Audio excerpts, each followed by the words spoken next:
নমস্কার, আমি ডক্টর প্রবোধ পঞ্চাদ্দায়, মেদিনীপুরে কনসাল্টিং ফিজিশিয়ান। আমি আজ আমাদের পেশেন্টদেরকে বলবো অ্যাসিড পেপটিক ডিসঅর্ডার বা চলতি কথায় আমরা যেটাকে গ্যাস অম্বল বলি তার সম্পর্কে দু এক কথা। প্রায় অল্টারনেটিভ পেশেন্ট আমাদের কাছে আসেন, কিছুটা অ্যাসিড হচ্ছে, অনেকটা অ্যাসিড হচ্ছে।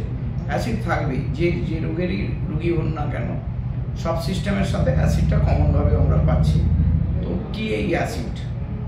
আমাদের প্রত্যেকের পাকস্থলিতে একটা রস ক্ষরণ হয়, তাকে আমরা গ্যাস্ট্রিক জুস বা স্টমাক অ্যাসিড বলি।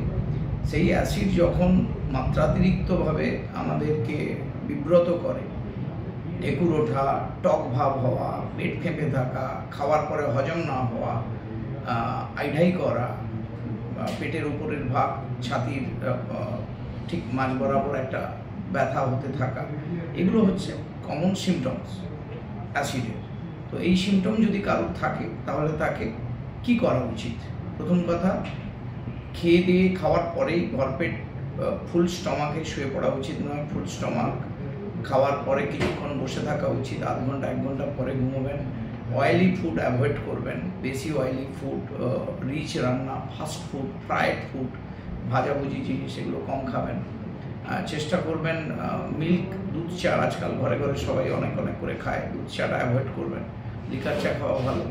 আর যেটা করবেন সেটা হচ্ছে, সব কিছু করার পরেও যদি আপনাদের অ্যাসিড না কমে তাহলে একটা ওষুধ নিতে হবে। সকালবেলা প্রোটন পাম্প ইনহিবিটর, পিপিআই গ্রুপের ওষুধ, প্যান্টোপ্রাজোল, র্যাবেপ্রাজোল, ওমেপ্রাজোল গ্রুপের ওষুধ, বা এখন নতুন এসছে পটাশিয়াম চ্যানেল ব্লকার, যে কোনো প্রাজন, ভনপ্রাজন বা অন্য যে নতুন নিউয়ার মলিকুলসগুলো আসছে, যে কোনো একটা খেলেই হবে।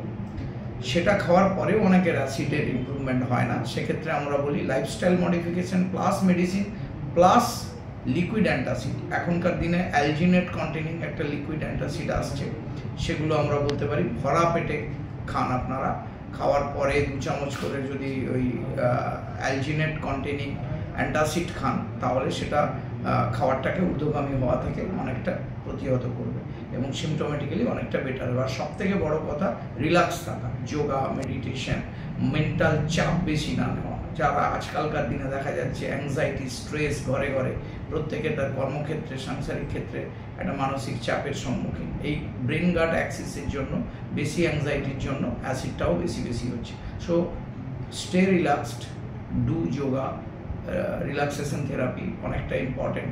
লাইফস্টাইল মডিফিকেশন, মেডিসিন, যোগা, এগুলোই হচ্ছে আমাদের সাজেশন। সবাই ভালো থাকুন, নমস্কার।